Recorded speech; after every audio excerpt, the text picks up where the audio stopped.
안녕하십니까. 안전한 수술을 위한 수술 전 준비 세션에서 드레이핑과 포지셔닝에 대해 발표하게 된 간호사 이승현이라고 합니다. 저는 강남 세브란스에서는 일반 간호사로 10년째 일하고 있고, 특히 외과 PA로는 7년째 일하고 있는데, 로봇 수술이 도입되던 초창기 때부터 어시스트를 하다 보니 온갖 사건 사고를 다 경험해 보게 되었습니다. 그때 얻은 지식과 실무 노하우를 이 자리에서 공유해 보려고 합니다.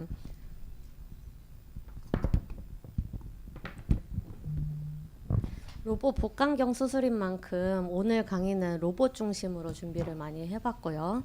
저희 로봇 수술 어시스트를 하실 때 이미 하고 계시거나 아니면 하시게 될 분들에게 도움이 되었으면 좋겠습니다. 일단 저희 강남 세브란스에서 하는 로봇 수술 간략하게 설명하고 넘어가겠습니다. 저희 병원에서는 로봇암 4개, 포트도 4개인 XI와 로봇암 4개, 포트는 하나인 SP를 주로 사용하고 있고, 그리고 저희 외과에서 주로 수술 로봇을 쓰시는 분들은 이렇게 5가지 있는데, 로어 GI 파트 같은 경우에는 XI랑 SP 둘 다 콜렉토미 수술을 하고 있고요. 그리고 NR 쪽으로 들어가는 트랜스에날 익시전 같은 경우에는 SP로만 수술하고 있습니다. 어퍼지아이 같은 경우에는 가스트렉토미 수술을 XI로 많이 하고 계시고, 헤파토 같은 경우에는 DP, PPPD, 헤파텍토미, 콜렉토미 모두 XI랑 SP 둘 다 하실 수 있는데, 요새는 SP가 인시전 라인이 좀 적기 때문에 PPPD나 리빙도너 헤파텍토미도 SP로 시행하고 있습니다. 브레스트나 사이로이드 같은 경우에는 인시전을 안 보이게 하는 것이 중요해서 요새 여성분들의 SP 관심도가 높아지고 있다고 하는데요. 브레스트는 니플 스페어링 마스텍토미를 인시전이 작은 SP로 시행하고 있고, 갑상선은 SI랑 SP 둘 다 트랜스액실라가 가능한데, 트랜스 오랄 같은 경우엔 수술 부위가 XI로만 가능해서 XI 수술을 하고 있습니다. 수술 전 세팅에 대해서 말씀드리겠습니다. 외과 PA로 가장 중요한 것이 수술 전에 환경 세팅이 먼저 되어 있어야 하는 것인데요. 로봇이나 환자 침대 조금 한 끗 차이가 수술을 편하게 만들어 주실 수 있음을 말씀드리고 싶습니다. 간단하게 로봇은 오퍼레이터가 앉아서 수술을 집도하는 콘솔, 그리고 로봇 암이 있는 페이션트 카트, 앞으로는 로봇으로만 부르겠습니다. 그리고 에너지 디바이스가 연결되고 화면을 볼 수 있는 비전 카트, 이렇게 3가지로 나누어지는데요. 저희 수술실이 좀 좁으신 병원에서는 공감을 하실 텐데, 로봇이 높다 보니까 그 무용등의 펜던트하고 로봇이랑 붐이랑 자주 부딪히실 것입니다. 그런데 이것을 피해서 로봇을 들어오다 보면 이제 어시스트 자리가 없는 경우가 좀 생기는데, 그럴 때 그 사이 45도 각도로 비스듬히 들어오시면은 어시스트도 들어올 수 있고 로봇 암도 걸리지 않게 들어올 수 있어서 조금 추천드리는 바입니다. 그런데 이걸 위해서 이 앞에 붐을 너무 앞으로 많이 당기게 되면 기계가 쉐이킹하는 현상이 일어날 수 있어서 너무 과신전은 하지 않으시길 바라고 있고, 혹시 추후에 로봇 수술실을 또 만들게 되실 분들이 계시다면 층고를 조금 높여주십사 부탁드리겠습니다. 그리고 로봇 침대를 확인했으면 그 다음에 장비들의 위치도 한 번씩 확인해 주는 것이 좋은데요. 콘솔 같은 경우에는 오퍼레이터가 로봇 수술을 보다가도 환자가 무슨 일이 있었는지 보일 수 있는 자리에 위치하는 것이 좋고, 비전 카트나 페이션트 같은 경우에는 카메라 라인이 조금 짧아가지고 환자한테 근접 배치하는 것이 좋습니다. 환자 침대는 보통 마취과에서 직선으로 이렇게 두시는 경우가 많은데, 아까 말씀드렸듯이 로봇 위치가 비스듬하게 들어오기가 어려우면 처음부터 환자 침대를 45도 각도로 기울여서 배치하면은 좀 손쉽게 로봇 수술을 할 수 있습니다. 그리고 드랩 같은 경우에는 로봇 암이 여러 군데를 다니기 때문에 컨타될 수 있는 모든 부분에는 드랩을 해주시는 게 좋은데, 저희 수술하는 경우 중에서 로어 GI에서 토탈 콜렉토미 같은 경우에는 로봇 암이 왼쪽에서 오른쪽까지 모두 돌아갑니다. 그러다 보니까 로봇 암이 로봇 기둥을 치는 경우가 조금 있는데, 그럴 때는 로봇 기둥에도 드랩을 쳐놓는 것이 안전합니다. 저희가 이제 환자 인덕션이 되면은 PA로서 가장 신경 쓰이는 게 환자 안전인데요. 로봇 수술에서 가장 중요한 것은 도킹 후에 환자가 움직여서는 안 된다는 점입니다. 그런데 요새 서구화된 식습관으로 환자분들이 너무 뚱뚱해지고 있습니다. 100kg가 넘으시는 분들이 요새 자주 오시는데 이 환자분들이 무거우면 아무리 체스트 밴드를 해도 트렌델렌보그를 하는 순간 천천히 미끄러져 내려오더라고요. 그래서 아무리 짧은 수술이더라도 체스트 밴드에 어깨 받침도 하고 그리고 그 사이에 젤 패드도 꼭 끼워주시기를 권고드리는 바입니다. 그리고 또 그 다음으로 환자 안전 문제가 있는데 로봇 암이 환자를 치는데 로봇은 그거를 느끼지를 못한다는 것입니다. 그래서 이 접촉으로 인한 피부 손상이 자주 일어날 수 있는데 로봇 관절이 환자 팔이나 허벅지를 치지 않는지 반드시 봐주시고 환자 몸은 낮게 로봇 암은 높이 띄워주셔야지 간섭을 막을 수 있습니다. 그런데 그 수술상 도저히 각도가 안 나오는 경우가 있는데 그럴 때 저 사진에서처럼 펠빅본을 지금 저 트로커가 누르는 상황이거든요. 그럴 때는 소독 패드 등을 받쳐서 보호해 주는 것이 좋습니다. 그리고 로봇 암에 환자 팔이 걸리는 경우가 가끔 있는데 그때는 양팔을 아예 벌려버리면 간섭 없이 수술하실 수 있습니다. 양팔을 벌려도 붐이 충분히 신전되기 때문에 컨타되지 않는 것을 확인하였습니다. 그리고 또 장시간의 수술로 인한 욕창 위험성인데 수술 때 자체는 부드러워서 그렇게 욕창이 안 생기지만 트렌델렌보그일 때는 환자가 어깨에 욕창 입는 죄송합니다. 욕창이 생기는 경우가 많더라고요. 그래서 어깨 받침과 환자 어깨 사이에는 반드시 젤패드 두툼하게 대주시고요.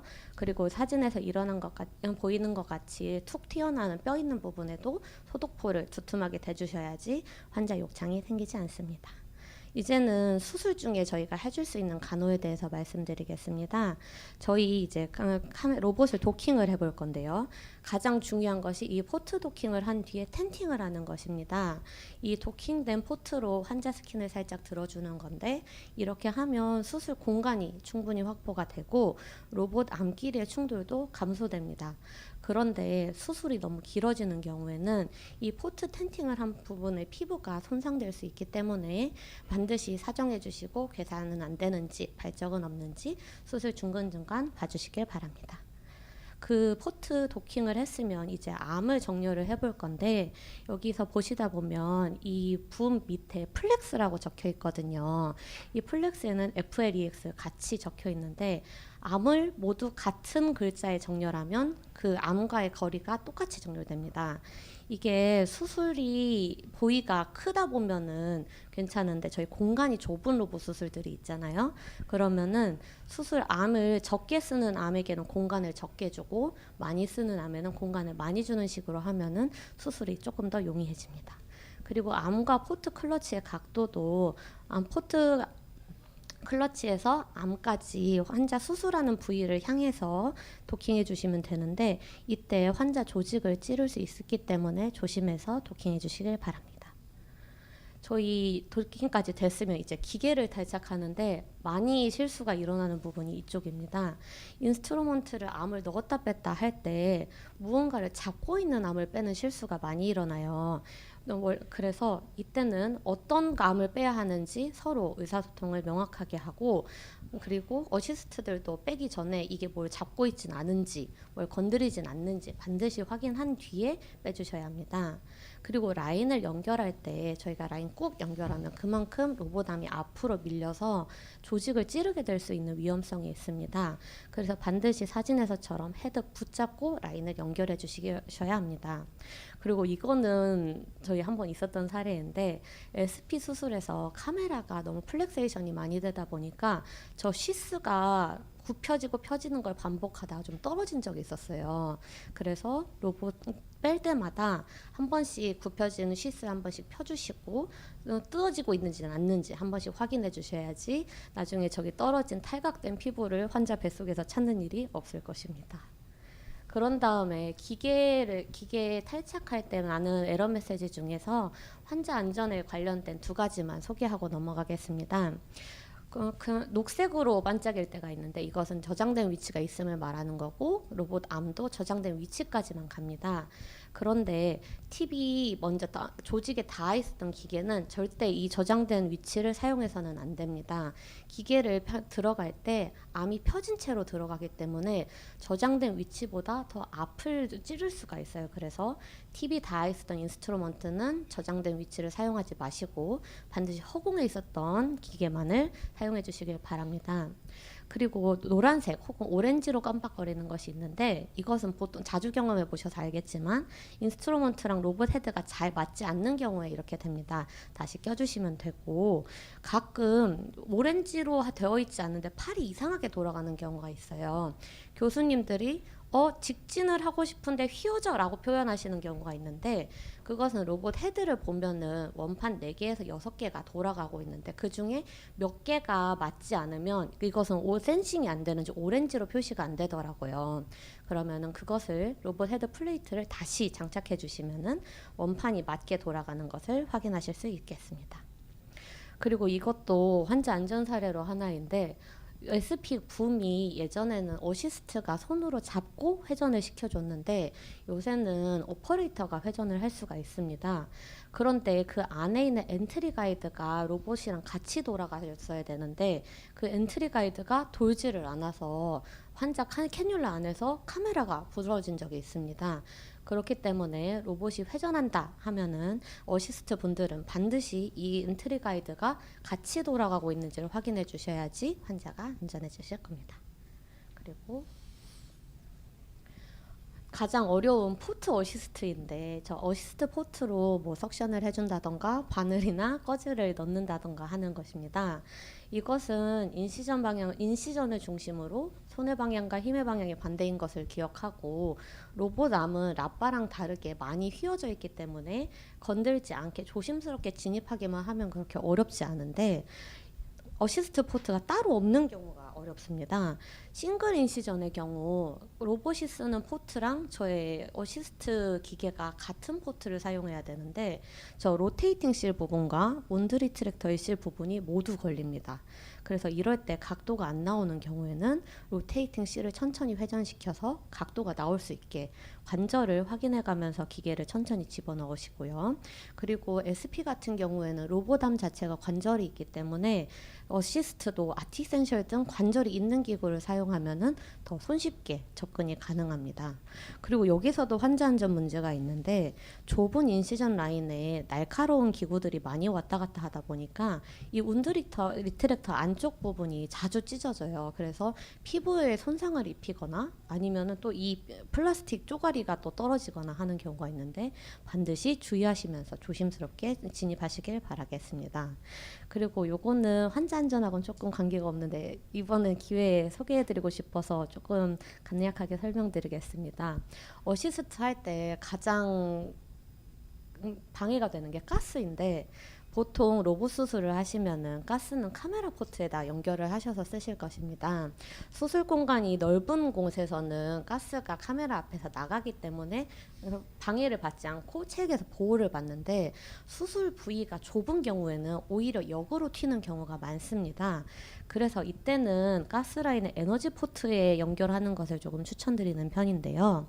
저희가 왼손으로는 보통 로봇이 그라스핑을 하고 오른쪽으로는 결차를 하기 때문에 결차라는 포트에서 가스가 들어가면은 피가 뒤로 튀고 그 피나 연기가 뒤로 튀고 그 연기들은 그래스핑하는 포트에서 저 IV 라인을 석션 해주면은 스모크가 바로 빠져나올 수 있어서 시야가 깨끗해질 수 있습니다.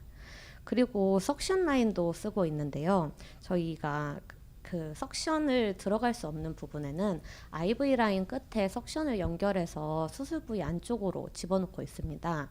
또 이것도 저 오른쪽에 보시면 저희 강남 세브란스 병원의 윤혁준 교수님 갑상선 수술하시는 경우인데요. 한쪽으로는 물 석션이 들어가고 있는 거고 다른 쪽으로는 그거를 석션하고 있는 IV 라인이 들어가고 있는 겁니다. 그래서 이런 경우에는 IV 라인을 한 번만 컷하는 원 컷을 사용하는데 이때는 피나 팻 같은 것이 다 석션이 되고 만약에 다른 수술 같은 경우 지방이 너무 많거나 해서 구멍이 자꾸 막힌다 하는 경우에는 사이드 홀을 뚫어줘서 가스를 석션하는 데 사용하고 있습니다. 그리고 요새 로봇은 ICG가 보이기 때문에 ICG를 IV 인젝해서 혈류 확인을 하시는 분들이 많을 텐데요. 요새는 의심 병변에 직접 주입을 해서 확인을 하는 경우도 있습니다. 이건 역시 저희 윤혁준 교수님의 림프노드 확인할 때 ICG 사용한 사진을 넣었습니다. 저희 GSPA 어시스트를 하면서 로봇처럼 러닝 커브가 긴 어려운 수술이 없는 것 같습니다. 오퍼레이터가 멀리 있다 보니까 의사소통도 효과적으로 해야 되고 트레이닝 기간도 길고 기술 숙련도도 높아야 합니다. 그리고 만약에 피가 갑자기 난다거나 로봇이 갑자기 멈췄다거나 하는 응급 상황에 긴급하게 대비를 할 수 있어야 하는데 이것들이 다 환자에게 환자 안전에 도움이 되는 것을 생각하시고 노력해 주셨으면 감사하겠습니다. 그리고 마지막으로 지금까지는 환자 안전만 말씀을 드렸는데 의료진의 안전도 중요한 것을 한 번 더 얘기하고 싶습니다. 로봇 암이 크게 휘둘러지기 때문에 의료진도 로봇 암에 맞거나 아니면 손가락에 끼이는 경우가 좀 있는데 그때도 로봇의 관절과 가동 범위를 안전하게 확인하고 안전한 어시스트 되었으면 좋겠습니다. 감사합니다. 네, 소개 감사드립니다. 제가 그 의뢰를 받았던 강의 제목은 사실 페리오퍼러티브 DVT 프로필락시스였는데요. 제가 VT로 바꿨습니다. 이게 조금 더 큰 개념이기도 해서 제가 차차 이제 설명을 오늘 좀 드리려고 합니다. 오늘 제가 준비한 내용은 이렇게 되는데요. VT란 과연 무엇인가? 근데 수술을 하면 대체 왜 VT의 위험성이 높아진다고 하는가? 그러면 예방은 어떻게 해야 하는가? 그리고 이제 여기 간호사 세션이기 때문에 우리 같이 일해주시는 이 팀워크로 일해주시는 모든 PASA 선생님들께서 어떻게 모니터링을 해주셔야 하는가 이런 내용을 준비를 했습니다. 먼저 베너스 트롬보 엠볼리즘이라고 되어 있는 이 VTE가 무엇인지 그냥 간략하게 좀 보면요. 먼저 모종의 어떠한 여러 가지 이유로 인하여서 이 정맥의 혈류가 정체가 되면서 이 피들이 조금 피딱지가 된다고 하죠. 이게 스럼버스를 형성하게 돼서 이 혈관을 막게 되면 이제 스럼버스가 되는 거고, 이 스럼버스가 이제 막히다 커지다가 혈류에 의해서 떨어져 나가서 어딘가를 또 막게 되면 그게 이제 엠볼루스 색전이 됩니다. 그래서 이 PT 풀버너리 스롬보 엠볼리즘의 90% 이상이 하지의 DVT와 연관이 되어 있다고 할 만큼 이 두 가지는 서로 연결이 되어 있기 때문에 이 DVT와 PT가 연결이 되어 있기 때문에 이 VTE로 제가 이제 묶어서 오늘 설명을 드리려고 하고요. 그래서 먼저 DVT에 대해서 좀 살펴보면 아까 말씀드린 대로 기전은 똑같습니다. 건강한 정맥에서는 이 판막이 있지만 정상 혈류가 잘 유지가 되는 이런 건강한 정맥일 때는 괜찮지만 혈류가 정체가 된다든지 판막 장애가 있다든지 하게 되면 이 밸브 안쪽으로 혈류가 이제 고이는 현상이 일어납니다. 그러면 혈류가 저하가 되게 되고 이것들이 이제 큰 덩어리를 형성하게 되면서 혈전, 블러드 클럿이 되고 이 블러드 클럿이 결국 이 혈관을 막으면 스럼보스가 되고 이 혈관이 또 이 혈전이 떨어져 나가서 어딘가 다른 곳을 막으면 색전이 됩니다. 그래서 이런 DVT의 그 증상으로는 주로 이제 양쪽이 아니라 다리가 붓는데 이상하게 한쪽이 부어요. 그래서 이 혈전이 발생한 한쪽 다리만 붓는다든지 종아리에서부터 해서 발목과 발로 퍼지는 이 장단지 통증이 있다고 환자가 얘기를 한다든지 때로는 이 이제 이스케믹한 체인지가 오게 되면 스킨 컬러 체인지가 되기도 하고 국소 열감을 환자가 호소를 하기도 합니다. 그래서 아까 말씀드린 이 DVT가 결국은 이 정맥을 따라서 올라가서 심장을 거쳐서 풀모너리 아터리로 이제 진행이 돼서 이 풀모너리 아터리 분지 중에 한 군데 이상의 어딘가를 막게 되면 PT라고 하는 풀모너리 스롬보 엠볼리즘이 발생하게 되는데요. 이 증상은 이제 갑작스럽게 호흡곤란을 호소하거나 체스트 페인이나 디스컴포트가 있다든지 특히 이제 숨을 크게 들이마시고 내쉬고 할 때나 기침을 하면 더 심해진다라고 설명을 하거나 어지러움, 실신, 그리고 타키카디아, 갑자기 환자가 뭔지 모르겠지만 식은땀을 흘리면서 힘들어한다. 뭐 이런 좀 그 베이그한 증상을 보이기도 하고 갑자기 BP가 떨어지고 샥이 와서 발견되기도 합니다. 그래서 이 PT는 굉장히 응급한 상황이기 때문에 좀 꼭 이제 머릿속에 인지를 하고 계시면 좋겠고요. 그래서 이런 VT의 리스크는 그러면 뭐 때문에 올라갈 수 있는가? 이제 40세 이후부터는 VT 리스크가 올라간다고 되어 있습니다. 그리고 당연히 비만일 때도, 그리고 액티브 캔서일 때도, 캔서가 대체 왜 VT랑 상관이 있나 여길 수 있겠지만 그렇다고 합니다. 뒤에 설명드리겠습니다. 그래서 스모킹과 또 각종 심혈관 질환들, 특히 이제 여성의 경우에는 에스트로겐 호르몬 약제를 복용하는 경우, 그리고 임신과 2, 3개월 이내에 최근에 이제 출산이 이루어진 경우, 이전에 DVT가 있었던 병력이나 가족력이 있는 경우, 중증 기저질환이나 최근에 수술을 받고 입원을 해서 좀 오랫동안 누워 있었던 병력이 있는 경우, 이런 경우들이 있을 수 있습니다. 그럼 저희가 이제 수술 전후로 이 VT를 예방하기 위한 이제 공부를 하는 거기 때문에 저희 일반외과에서 수술을 하고 나서 수술 전후에 왜 도대체 VT 리스크가 올라가는가를 좀 생각해 보면, 당연히 이제 수술을 하고 나서 힐링하는 힐링 프로세스에서 지혈이 돼야 되기 때문에 일시적으로 하이퍼코아뷸러빌리티가 생깁니다. 그래서 혈전이 발생할 수 있는 리스크가 올라갈 수 있고, 또 여러 가지 그 수술 프로시저와 또 스트레스 호르몬 등으로 인하여서 이 피브리노라이시스가 좀 떨어지게 되기 때문에 좀 더 이제 피딱지가 잘 지게 되는 거고, 그리고 당연히 수술 전후로 환자가 활동량이 좀 떨어지기 때문에 그 블러드 플로우 스테시스로 인한 VT 리스크가 올라가게 되는데, 특히 저희 이제 외과 수술은 암 수술과 복강경 수술, 그리고 비만 대사 수술, 비만 환자, 이렇게 이제 크게 세 가지로 이 VT 리스크 올라가는 경우를 구분해서 기준을 좀 살펴볼 건데요. 먼저 이제 캔서인 경우에는 직접 원인으로는 이 캔서셀 자체에서 일부 이 티슈 팩터, 이제 응고 단백질이나 응고 인자들을 방출하는 경우가 있습니다. 그래서 이 캔서셀 자체 때문에 이 옆에 있는 혈관들이 이제 혈전을 형성할 수 있게 되고, 또 두 번째 간접적인 원인으로는 이 종양을 이겨내기 위해서 우리 몸에서 면역 반응들이 많이 일어나는데, 이 면역 세포에서 이 염증성 사이토카인들을 많이 이제 분비하면서 그것 때문에 생기는 과응고 상태가 또 혈전을 일으키게 됩니다. 그리고 세 번째로는 암세포가 이제 메스를 형성하기 때문에 메스 이펙트 자체 때문에 그 주변 혈관이 눌려서 이 스테시스가 발생이 돼서 혈전 생성이 증가가 될 수도 있습니다. 그리고 이제 또 치료 과정에서 저희가 이제 일부 쓴 항암제 중에서는 이 혈관염을 유발시키거나 혈관벽에 직접적인 손상을 줘서 응고가 되게 되는 그런 일이 발생하는 경우도 있고, 수술 전후 침상 생활 때문에 아까 말씀드린 이제 활동량이 떨어지면서 혈전 생성을 높일 수가 있고, 또 그리고 중심정맥 카테터라든지 케모포트라든지 이런 것들을 그 직접 혈관에 넣으면서 그 생기는 그런 인저리가 또 혈전을 발생시키기도 하고, 오랫동안 이 관을 사용하면서 장기적으로 이 카테터가 있는 것 자체가 혈전을 유발시키기도 합니다. 그래서 이런 여러 가지 원인들 때문에 암 환자에서는 특히 수술을 받을 때 혈전의 위험성이 높을 수 있겠다, 이렇게 생각을 하시면 좋겠고, 그리고 복강경 수술은 사실은 이제 이게 진짜로 혈전의 위험성을 개복 수술보다 더 높일 수 있느냐라고 했을 때는 그렇게 말할 수는 없을 수도 있겠지만, 어쨌든 복강경을 수술할 때 저희가 이제 배 안에 CO2 가스를 보통 한 12에서 15mm 머큐리로 올리게 되는데, 그렇게 되면 그 압력 때문에 복압이 높아지는 것 때문에 IVC와 일리악 베인들이 눌려지면서 그 아래쪽에 있는 그 혈류량이 다리에서 이제 심장으로 올라가는 혈류량이 이제 떨어지게 됩니다.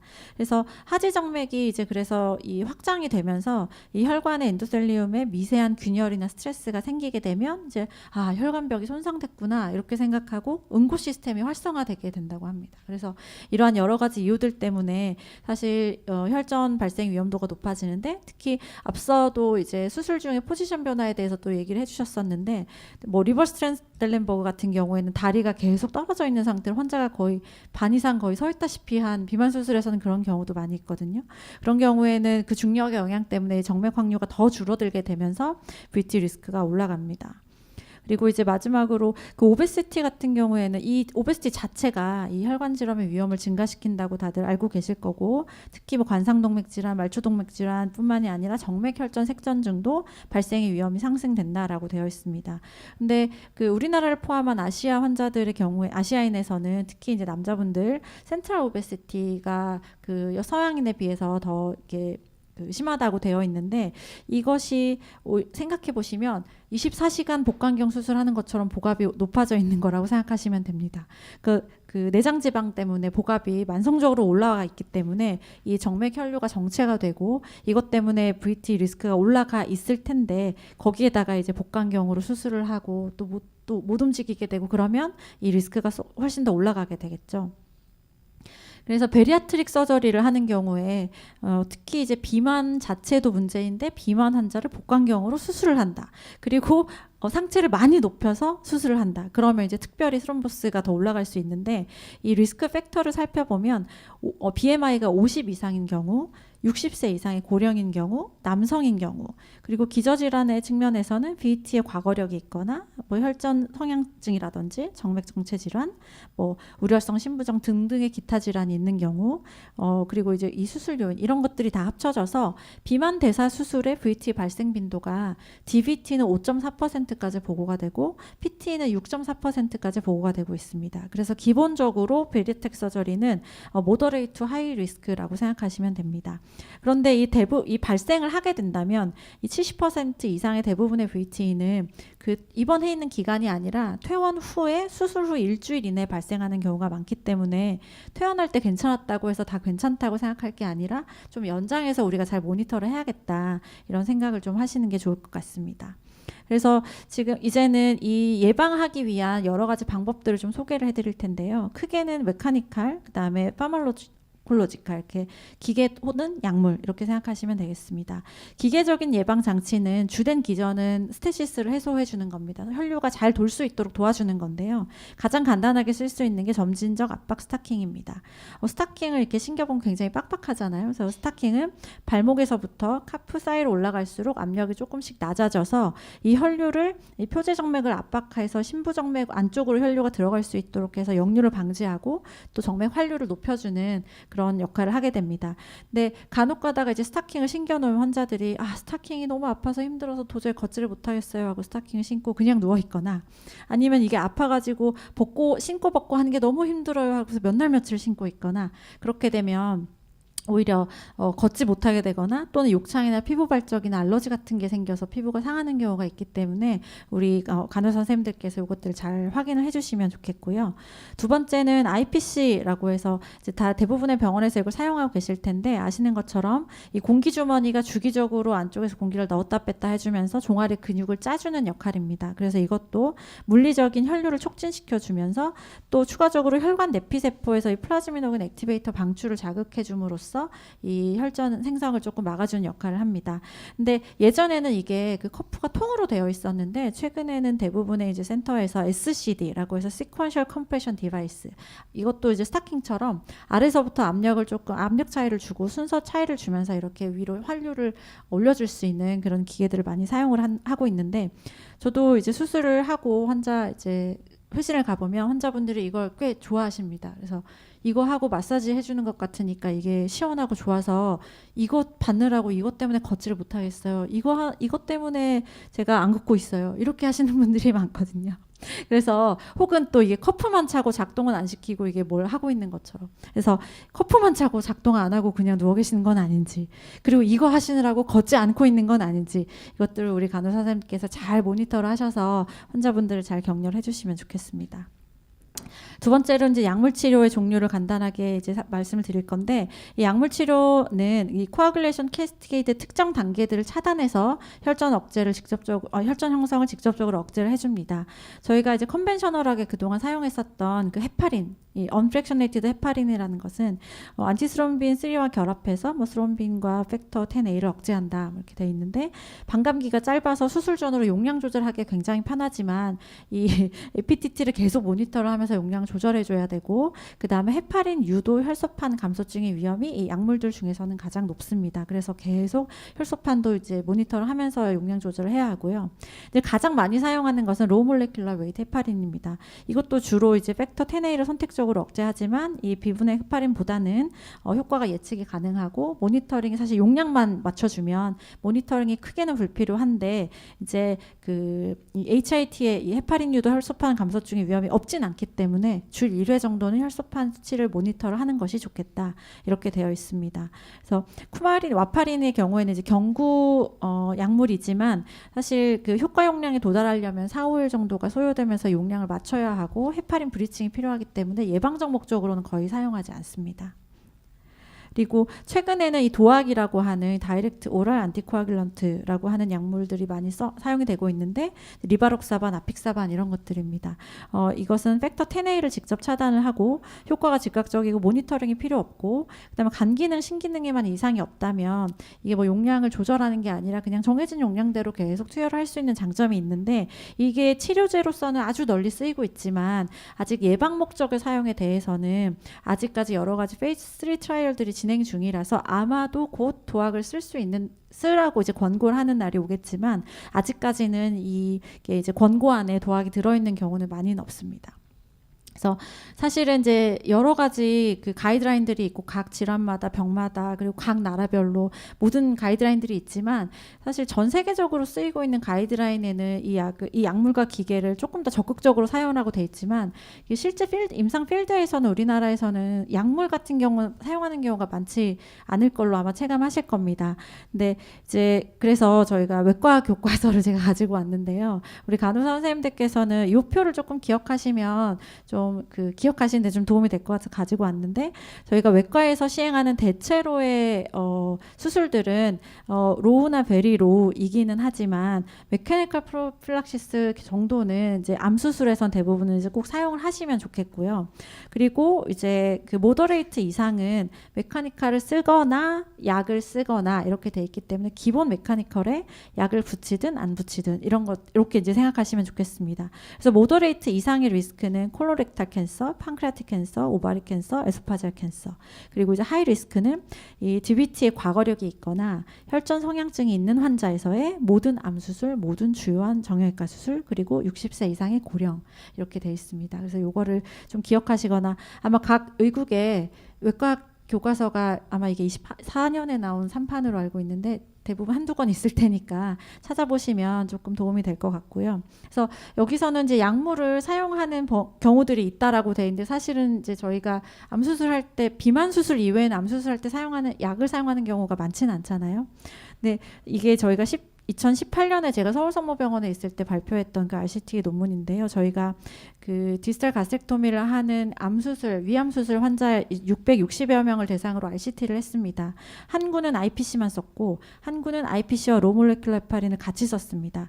그랬더니 VT 전체 레이트는 IPC 온리 군에서 3.6% 그리고 헤파린, 로몰레큘러 웨이트 헤파린 같이 쓴 군에서 0.6%로 IPC만 쓴 군에서 조금 높기는 했습니다. 네, 하지만 이 증상이 있는 저희가 이제 수술 후 3개월째 루틴 DVT 소노를 했거든요.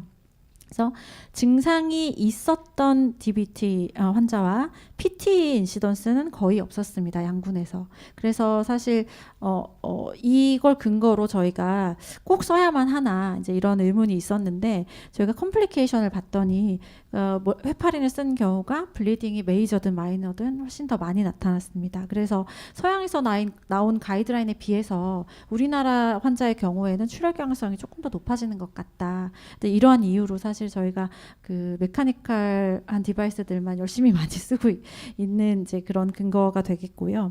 그리고 그 아까 말씀드린 것처럼 베리아트릭 서저리의 경우에는 조금 더 DVT와 PT의 확률이 올라갈 수 있기 때문에 이것도 이제 제가 작년에 저희 JMBS라는 저널 오브 메타볼릭 베리아트릭 서저리에 이제 리뷰 아티클을 쓴 것인데 이거를 이렇게 한국말로 바꿔서 좀 살펴보면 사실은 가이드라인은 가장 많이 사용되고 있는 것은 그 미국 비만대사외과학회 가이드라인입니다. 유럽 가이드라인도 따로 있기도 하고 사실 2017년도에 아시아의 여러 국가의 그 서전들이 모여서 가이드라인을 만들긴 했지만 기본적으로는 이 ASMBS 가이드라인을 이제 따라가고 있습니다. 그래서 이 ASMBS 가이드라인을 보시면 베리아트릭 서저리의 모든 환자들은 대체로 여기서는 이제 도악이 여기에만 들어가 있는데 로몰레큘러 웨이트 헤파린이나 도악을 포함한 약물요법과 기구요법을 같이 사용하기를 권고합니다. 그러면 이 약물요법에서의 용량은 에녹사파린 40ml를 1일 2회 사용하는 것을 추천하고 있고 아까 말씀드린 것처럼 입원 기간뿐만이 아니라 퇴원 후 30일까지 수술 30일까지도 발생하는 경우가 있기 때문에 일부의 고위험 환자에서는 연장 예방 요법을 사용하는 것을 권고하고 있고 그러면 그 고위험 인자가 뭐냐를 살펴보면 BMI가 50 이상이거나 60세 이상이거나 BT의 과거력이 있거나 혈전 성향증이 있을 때는 연장해서 사용하는 것을 권고한다 이렇게 되어 있습니다.